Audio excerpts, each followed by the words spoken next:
వాస్తు శాస్త్రం ప్రకారం కొన్ని అలవాట్లు అలవర్చుకోవడం ద్వారా ఇంట్లో సంపద, ఆనందం, శ్రేయస్సు పెరుగుతాయని నిపుణులు చెప్తున్నారు. అలాంటి ప్రభావవంతమైన చిట్కాలేంటో ఈ వీడియోలో చూద్దాం. ప్రతి వ్యక్తి తన ఇంట్లో అష్టైశ్వర్యాలు ఉండాలని కోరుకుంటాడు. అయితే దీనికోసం కష్టపడి పనిచేయడమే కాకుండా ఇంట్లో సానుకూల శక్తి ప్రవాహం కూడా అవసరం. వాస్తు శాస్త్రంలో ఇలాంటి కొన్ని నియమాలు కూడా ఉన్నాయి. వీటిని పాటించడం ద్వారా మీరు మీ ఇంటికి ఆనందం, శ్రేయస్సు, సంపదను తీసుకురావచ్చు. మీరు మీ జీవితంలో ఇలాంటి అలవాట్లు అలవర్చుకుంటే ఇంట్లో డబ్బుకు ఏమాత్రం కొరత ఉండదు. వాస్తు శాస్త్రం ప్రకారం ఉదయాన్నే 8 గంటలకు ముందు స్నానం చేయడం వల్ల ఇంట్లోకి సానుకూల శక్తి వస్తుంది.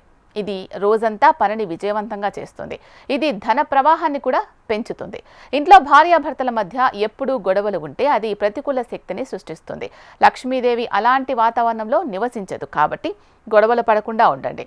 పిల్లలు ఉదయం ఏడవడం మంచిది కాదని వాస్తు శాస్త్రం చెబుతోంది. పిల్లలు ఏడవడం వల్ల ఇంట్లో శాంతి ఉండదు. అంతేకాకుండా డబ్బు ప్రవాహం కూడా ఆగిపోవచ్చు. ఆవుల కోసం మొదటి రోటీని తయారు చేయాలి. ఇలా చేయడం ద్వారా పుణ్యం లభిస్తుంది. దాంతో ఇంట్లో ఎప్పుడూ ఆహార కొరత ఉండదు. వంటగదిలోని నీటి కుండలో ఎప్పుడూ నీరు నిండుగా ఉండాలి. ఇది సానుకూల శక్తిని నిలుపుతుంది. సంపదలో శ్రేయస్సును తెస్తుంది. వంటగదిలో మురికి పాత్రలు ఉంచకూడదు, ఎందుకంటే ఇది ప్రతికూల శక్తిని సృష్టిస్తుంది. అంతేకాకుండా డబ్బు ప్రవాహానికి ఆటంకాన్ని కలిగిస్తుంది. చిన్న చిన్న అలవాట్లను ప్రతిరోజు అలవర్చుకుంటే మీ ఇంట్లో ఆనందం, శాంతి, సంపద సమృద్ధిగా ఉంటాయి.